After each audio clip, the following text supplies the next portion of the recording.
cook. He switched on a cell phone and called the sheriff's office in Thalia, a hamlet 4 miles away. Soon lights from 2 police cars were flashing on the road toward the fires. "I wonder if the meth cookers have figured out that we're the snitches," Bobby Lee said. Boyd shrugged. They had both been equipped with powerful rifles, a bullet from which would reduce a meth dealer to a very small smudge. "You're not much for talking pussy, I guess," Bobby Lee said as they prepared to climb down from their observation post to go in search of breakfast. "I like to think I'm still a cowboy," Boyd told him. "Cowboys don't talk about it much.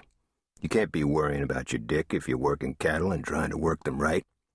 Bobby Lee was undiscouraged. "I guess you heard I went so far as to have a penile implant," Bobby volunteered.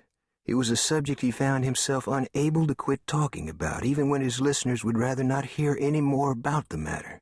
Of course, Boyd did know about Bobby's implant, but he didn't want to enter into conversation about it. He also knew that Bobby had only one testicle, having lost the other to cancer some years ago.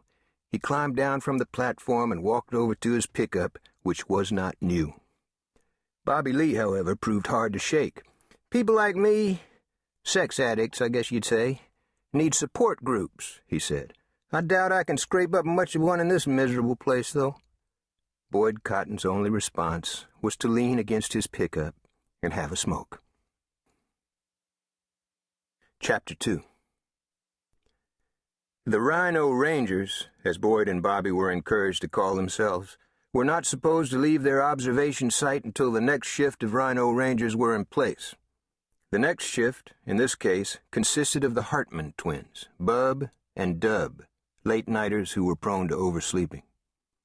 Bub and Dub were called the Hartman twins because they had been delivered by their mother and one of her boyfriends during a particularly popular episode of the almost-forgotten sitcom Mary Hartman, Mary Hartman. Since their unorthodox birth, Bub and Dub had distinguished themselves mainly by growing, tipping the scale at a robust 260 pounds apiece. "Very little of that's brain matter," Bobby Lee had been heard to say in a caustic tone. Sure enough, when Boyd Cotton called the twins, they were sound asleep. But Boyd Cotton's voice had a way of bringing the most comatose sleeper awake. Not more than 6 or 7 minutes later, the twins came bouncing over the big